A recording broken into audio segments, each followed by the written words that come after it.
नमस्कार विद्यार्थियों, मैं उमेश शर्मा साइकोलॉजी वाला उमेश सर यूट्यूब चैनल पर आप सबका वेलकम स्वागत करता हूं। जैसा कि फ्रेंड्स मैंने कहा कि रीट पात्रता परीक्षा 2022 और उसके बाद 2023 का जो मुख्य परीक्षा हुई थी, मैंने अपने बच्चों से कहा था कि आपका यदि सिलेक्शन होता है तो आपने किस तरीके से रणनीति बनाई, किस तरीके से पढ़ाई करी। तो ये आप जो अनुभवों का संगठन बना करके रखते हो और उसके बाद सिलेक्शन लेते हो और रैंक के साथ सिलेक्शन लेते हो, तो आपको इस लर्निंग प्लेटफॉर्म के माध्यम से आने वाली जो पीढ़ी है, आने वाले जो भावी शिक्षक हैं, उनका मार्गदर्शन करना है, उनको बताना है कि आपने किस तरीके से तैयारी करी। यहां पर जो भी इस प्लेटफॉर्म पे जो भी विद्यार्थी आता है वो वास्तव में रैंक के साथ सिलेक्शन लिया हुआ है और रैंक के साथ सिलेक्शन लेकर के यहां पर उपस्थित होता है।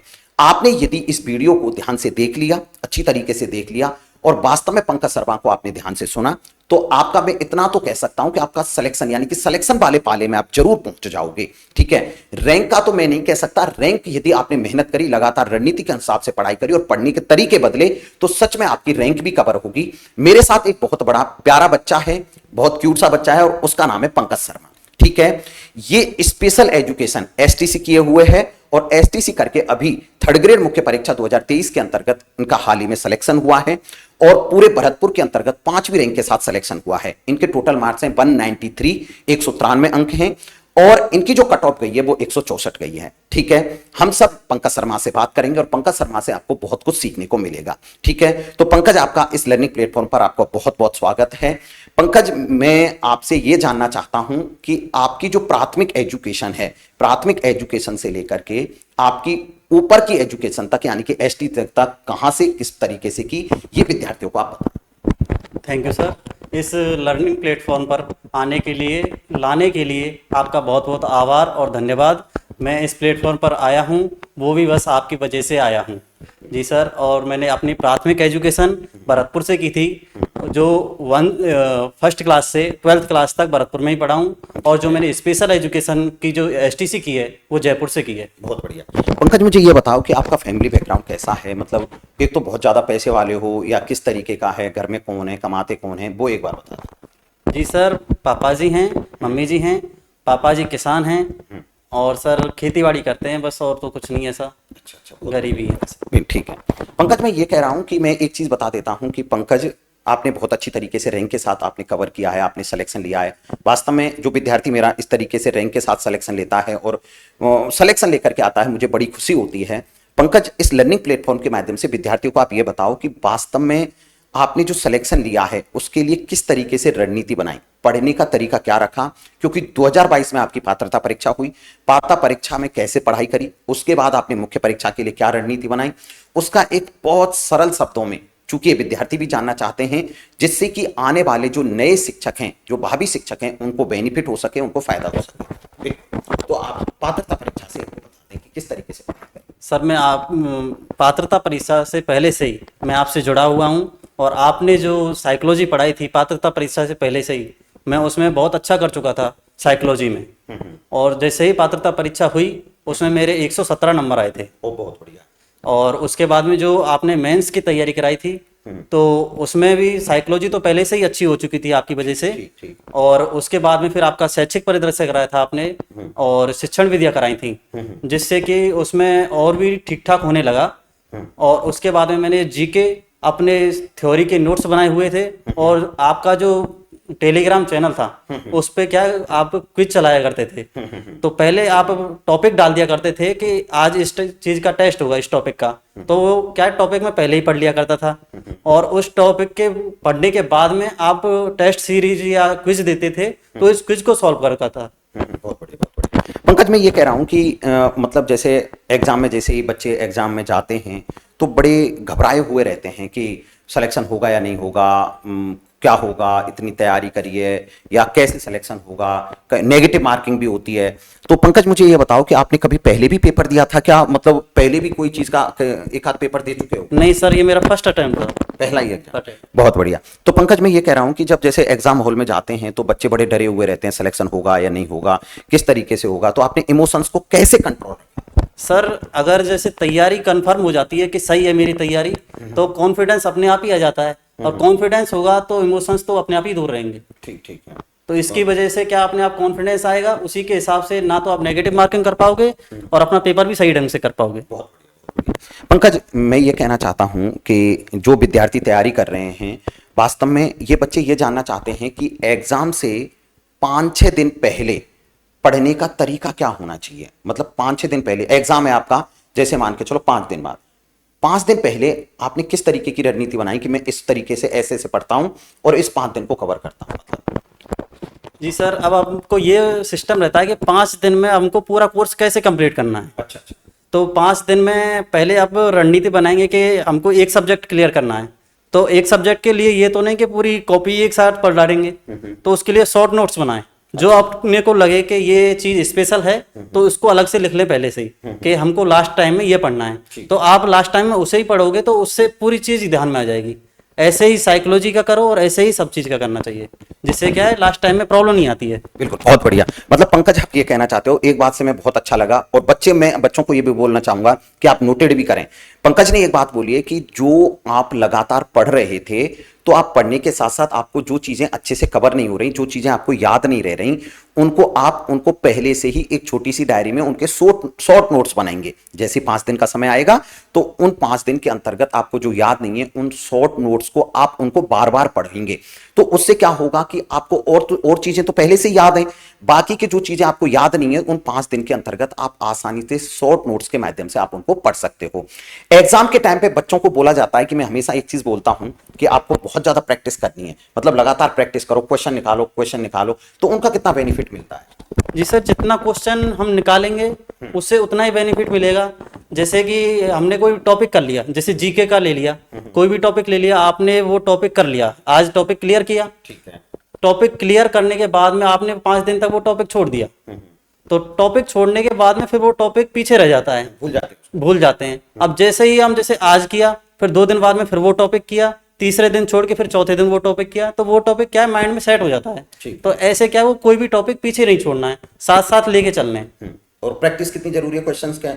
क्वेश्चन कितने लगाने? जितने ज्यादा क्वेश्चंस होंगे उतने ज्यादा बेस्ट रहेगा अपने लिए। क्या थ्योरी 1-2 बार पढ़ ली, थ्योरी तो है ही है माइंड में सेट। जितने ज्यादा क्वेश्चन होंगे तो उसमें नए क्वेश्चन निकल के आएंगे। तो क्वेश्चन जितने ज्यादा करेंगे उससे ज्यादा उतने फायदा होगा।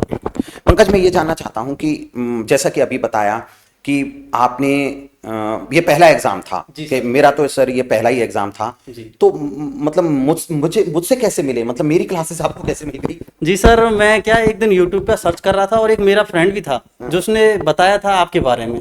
तो आपका फिर मैंने चैनल देखा, एक दिन क्लास ली तो मेरे को बहुत अच्छी लगी, फिर उसकी वजह से मैं आपसे मिल पाया हूँ और यहाँ तक पहुँच पाया। बहुत बढ़िया। तो पंकज, मुझे एक बात बताओ, मतलब एक सबसे बड़ी बात होती है कि मतलब क्या सिलेक्शन के लिए बहुत ज्यादा पैसे वाला होना जरूरी है कि भाई पैसा होगा तो ही सिलेक्शन ले पाएंगे? क्योंकि जैसा कि आप कह रहे हो कि आपने कहीं से ऑफलाइन कोचिंग कहीं पे नहीं ली सर। ऑफलाइन कोचिंग नहीं ली सर, कहीं पे कोचिंग बिल्कुल नहीं। ऑफलाइन कोचिंग नहीं ली आपने, केवल यूट्यूब चैनल के माध्यम से, और जो मैं टेस्ट सीरीज एप्लीकेशन में लगाई थी वो टेस्ट सीरीज पढ़ी और उसका सोल्यूशन देखा। जी सर, बिल्कुल आपकी वजह से ही है ये। तो बहुत बढ़िया। पंकज, में ये हम जानना चाहते हैं कि वास्तव में कि इन विद्यार्थियों के लिए सिलेक्शन के लिए आप और क्या बेहतर बता पाओगे कि भाई ऐसे ऐसे पढ़ लो, निश्चित रूप से सिलेक्शन मिल जाएगा? क्योंकि हम जैसे तैयारी करते हैं, 1-1.5 साल का समय लगाते हैं किसी भी एग्जाम में, क्योंकि पात्रता परीक्षा देते हैं, पात्रता परीक्षा के बाद मुख्य परीक्षा देते हैं, तो वास्तव में एक समय बिताते हैं। तो इस समय को कैसे निर्धारित करें और किस तरीके से आराम से, मतलब शादी विवाह करते हुए, इधर उधर घूमते हुए भी सिलेक्शन हो जाता है, या बहुत ज्यादा एफर्ट भी करने पड़ते हैं? नहीं सर, एफर्ट तो करना पड़ता ही है खैर, पर जितना ज्यादा पढ़ाई की ओर अग्रसर होंगे उतनी ही ज्यादा फायदा रहेगा। जैसे कि अब हम पढ़ाई तो कर रहे हैं साथ साथ में, पर बीच में कोई काम आ गया कि हमको शादी में जाना है, तो ऐसा नहीं, क्योंकि उसकी वजह से माइंड डिस्टर्ब हो जाता है। तो माइंड डिस्टर्ब होगा तो फिर पढ़ाई भी पीछे रह जाती है उसकी वजह से। तो आप मतलब कहीं भी नहीं गए? मतलब नहीं सर, बिल्कुल कहीं भी नहीं गया सर, कहीं भी। पेपर हुआ तब तक अपने रूम में रहा। हाँ, बहुत बढ़िया, बहुत बढ़िया। तो मैं ये कहना चाहता हूं कि ये बच्चे जैसे कई बार होते हैं कि जीके में बड़ी प्रॉब्लम रहती है कि सर जीके को कैसे याद करें, जीके अच्छा नहीं हो रहा, और जीके बदल भी गया है अब जैसे कि कई जिले नए जुड़े गए हैं। तो बच्चों को वास्तव में जीके के लिए क्या करना चाहिए, कैसे पढ़ना चाहिए? जीके के लिए सर मेन तो क्लास जैसे 5वीं से 8वीं क्लास से या 10वीं क्लास तक की जो बुक्स आती हैं, राजस्थान बोर्ड की जो बुक्स चलती हैं, उन बुक्स को पढ़ना चाहिए। मेन चीज़ तो उसी में है जी, मेन चीज़ उसी में है। और उसके अलावा फिर जो क्विज होती हैं उनसे कर लो, उनसे ज़्यादा बेस्ट कुछ भी नहीं है। कुछ किया? हाँ, बहुत बढ़िया। बहुत बहुत बहुत बहुत धन्यवाद पंकज, जो आप यहाँ आए, वास्तव में बच्चों के सामने बोला, और आपको बहुत बहुत बधाई और बहुत बहुत कॉन्ग्रेचुलेशन कि आपने भरतपुर के अंतर्गत 5वीं रैंक के साथ में, और बड़े गर्व की बात होती है कि मेरा विद्यार्थी यहाँ पे आता है और बच्चों के बीच में इन बोलता है कि मेरा सिलेक्शन हो चुका है और 5वीं रैंक के साथ सिलेक्शन हुआ है, और बोलता है कि सर मैं आपसे इस तरीके से जुड़ा, यूट्यूब से जुड़ा और ऐसे ऐसे करके मैंने पढ़ाई की और फिर मनोविज्ञान मैंने पढ़ लिया, फिर उसके बाद आपने जो भी आपने टेस्ट सीरीज, वास्तव में जो टेस्ट सीरीज थी ना रीट मुख्य परीक्षा के लिए, वो उन्होंने बच्चों की दशा और दिशा को बदला, वास्तव में उन बच्चों के लिए उन्नति आज है। तो कहीं ना कहीं उस टेस्ट सीरीज का वास्तव में बहुत बड़ा योगदान है। और मैं ये मानता हूं कि मैंने एक बात हमेशा बोलता हूं कि जो बच्चों का सिलेक्शन होता है, मैं एक ही बात बोलता हूं कि भाई आपका सिलेक्शन हुआ है ना लेस मार्क, तो आप सिलेक्शन लेकर के वास्तव में इन बच्चों को आप मार्गदर्शित करें, बोलें, जिससे आने वाली जो भावी शिक्षक हैं उनको कहीं ना कहीं सिलेक्शन लेने में ज्यादा अनावश्यक टाइम वेस्ट ना करना पड़े। क्योंकि जब रणनीति तरीका पहले से पता होता है ना, फिर क्या होता है कि सच में हमें फालतू के अनावश्यक टाइम वेस्ट नहीं होता और एक सही प्रॉपर दिशा के अंतर्गत हम तैयारी कर पाते हैं। वास्तव में इस प्लेटफॉर्म के माध्यम से हम और भी बच्चों से आप लोगों की बात कराएंगे और भी बच्चे आप लोगों को बिल्कुल बताएंगे कि वास्तव में कि किस तरीके से तैयारी करनी चाहिए। मैं अभी आप लोगों के बीच में हमारे जो मंगल सर हैं उनको बुलाना चाहूंगा, क्योंकि हमने क्या किया है, हमारे जो भी विद्यार्थी जिनका सिलेक्शन हुआ है उनके लिए एक बहुत प्यारी ट्रॉफी बनवाई है और उसको आप अपनी घर में बहुत अच्छी तरीके से सजा कर, जी सर, बिल्कुल बिल्कुल। हाँ, तो वो ट्रॉफी हमने बनवाई है वास्तव में, जो आपके लिए बड़े यादगार पल होगा और वास्तव में बहुत स्पेशल भी है वो, ठीक है। और इसमें ट्रॉफी मायने नहीं रखता, मायने रखती है हमारे एक फीलिंग, हमारी फीलिंग, बिल्कुल। तो मैं हम मंगल सर को बुलाऊंगा और मंगल सर पंकज के लिए बिल्कुल ट्रॉफी देंगे। और बिल्कुल सर,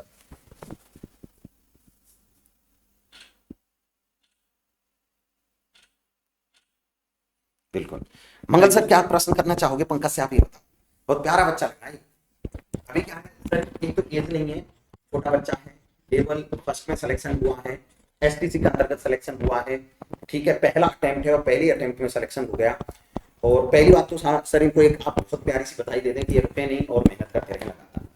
पंकज जी, मैं आपको यही कहता हूँ कि आपने जो लक्ष्य इतनी जल्दी, बहुत कम एज में आपने आसानी से इसको अचीव कर लिया है, तो आप अपने जो पढ़ाई है उसको कंटिन्यूटी रखें, अब जारी रखें उस पढ़ाई को। आगे भी आपको अभी यहीं पर नहीं रुकना है, आपको आगे भी आपको जो आपको लगे उचित उस एग्जाम की तैयारी जिसमें आपको लगता है अंदर से कि मैं इस एग्जाम को क्वालिफाई कर सकता हूं, तो आप उस एग्जाम के प्रति एग्रेसिव होकर के आप तैयारी करें और आपको एक दिन निश्चित सफलता मिलती रहेगी। और हम चाहते हैं कि आप ऐसे ही अग्रिम आगे से आगे अपनी ऊंचाइयों को छूते रहें। Thank you sir. Thank you sir. Okay Pankaj, आप चलो, है ना, ठीक। मैं बाहर बैठो, मैं अभी दो बच्चों से, तो बिल्कुल बेटा मैं आप लोगों के लिए बिल्कुल बता देता हूं कि हम हमारे लर्निंग प्लेटफॉर्म के माध्यम से ऐसे जो सिलेक्टेड कैंडिडेट हैं उनसे आपको रूबरू कराते रहेंगे, जिससे आने वाली जो पीढ़ी है, जिन बच्चों का किसी भी कारण से सिलेक्शन नहीं हो पाया, उनके लिए कहीं ना कहीं सिलेक्शन में हम लेस मात्र भी योगदान दे पाए, तो ये हमारे लिए बड़ी गर्व की बात होगी। थैंक यू दोस्तों, धन्यवाद।